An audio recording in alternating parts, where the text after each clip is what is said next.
Bonjour à tous, aujourd'hui on va décortiquer les idées d'un livre fascinant, Why We Get Sick, du docteur Benjamin Beekman. Il explore une épidémie silencieuse qui serait à l'origine de la plupart de nos maladies chroniques. Alors on voit bien l'explosion des maladies chroniques partout autour de nous. Mais la vraie question c'est, est-ce qu'on se bat contre des dizaines d'ennemis différents? Ou est-ce qu'il y aurait une seule et même cause cachée derrière tout ça? Allez, rentrons direct dans le vif du sujet. On est face à une véritable crise sanitaire moderne, c'est indéniable. Des maladies comme le cancer, les problèmes cardiaques ou le diabète sont de plus en plus présentes, et ça aux 4 coins du globe. Et les chiffres cités dans le livre, franchement, ils donnent le vertige. On parle de près de 20 millions de décès par an liés aux maladies cardiaques, 10 millions à cause du cancer, et à côté de ça, un demi-milliard de personnes qui vivent avec le diabète. L'échelle est juste colossale.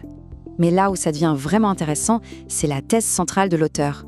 Il nous dit que toutes ces maladies, qui ont l'air si différentes, elles partageraient en fait une cause profonde et commune, une seule et même origine. D'ailleurs, cette citation de Rob Wolf, reprise dans le livre, résume tout parfaitement.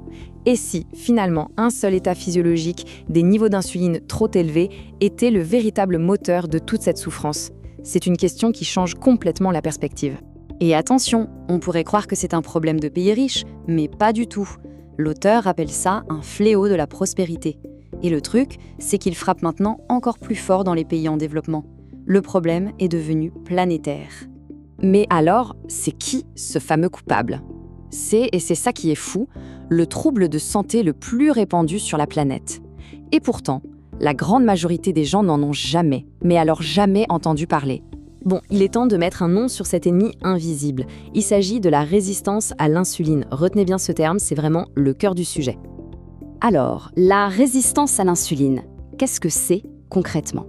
Eh bien, c'est un état où les cellules du corps deviennent de moins en moins sensibles à l'insuline. Elles deviennent un peu sourdes à son message. Du coup, pour compenser, le pancréas doit en produire beaucoup plus. Le point essentiel à retenir, c'est donc qu'il s'agit d'un état où il y a un excès d'insuline. Et c'est là qu'est tout le piège. Au début, le taux de sucre dans le sang, lui, il reste tout à fait normal. On fait une analyse, on se dit que tout va bien. Mais pourquoi? Parce que le pancréas travaille comme un forcené en arrière-plan, il produit des tonnes d'insuline pour maintenir l'équilibre. Le problème est bien là, mais il reste silencieux, parfois pendant des années, voire des décennies. Et maintenant, accrochez-vous bien. Une étude de 2018 citée dans le livre est juste hallucinante. Elle suggère que jusqu'à 88% des adultes américains pourraient être concernés, à un degré ou à un autre, par la résistance à l'insuline. Oui, vous avez bien entendu, 88%, et la plupart n'en ont absolument aucune idée. Bon, on a compris que cette condition était silencieuse, mais elle n'est pas inoffensive, loin de là. Elle cause activement des dégâts, et ce, un peu partout dans l'organisme. Prenons l'exemple des maladies cardiaques. La source montre très clairement comment la résistance à l'insuline peut causer de l'hypertension. Comment ça marche? En gros, elle rend les vaisseaux sanguins plus rigides et en même temps, elle ordonne aux reins de retenir plus de sel et d'eau. Le lien est direct, c'est presque mécanique. Et là, on aborde peut-être l'une des affirmations les plus frappantes du livre. Le lien avec la maladie d'Alzheimer est si fort que certains scientifiques l'appellent maintenant le diabète de type 3. C'est dire à quel point la connexion est prise au sérieux.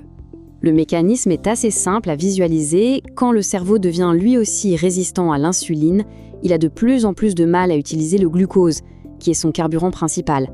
En fait, il se retrouve en quelque sorte affamé, ce qui, petit à petit, dégrade ses fonctions. Mais, et c'est crucial, après ce tableau un peu sombre, l'auteur délivre un vrai message d'espoir. Tout ça, ce n'est pas une fatalité. C'est une bataille qu'on peut mener et surtout qu'on peut gagner. Alors, comment savoir si l'on est potentiellement concerné? Le livre liste quelques signes assez courants qui peuvent mettre la puce à l'oreille. Un excès de graisse qui s'installe au niveau du ventre, une tension artérielle un peu élevée, un taux de triglycérides qui grimpe dans les analyses de sang, ou même des petites excroissances de peau qu'on appelle acrocordons. Des antécédents familiaux de diabète sont aussi, bien sûr, un indice important. Et on en arrive au message central du Dr Beekman. Ce n'est pas une condamnation à vie. Le simple fait de comprendre ce mécanisme donne le pouvoir d'agir. La résistance à l'insuline peut non seulement être prévenue, mais aussi, et c'est le plus important, être inversée. Finalement, le point clé à retenir, c'est un véritable changement de perspective. Plutôt que de traiter chaque maladie ou symptôme séparément, un peu comme si on cueillait les mauvais fruits d'un arbre, il s'agit de s'attaquer à la racine même du problème, la santé métabolique globale.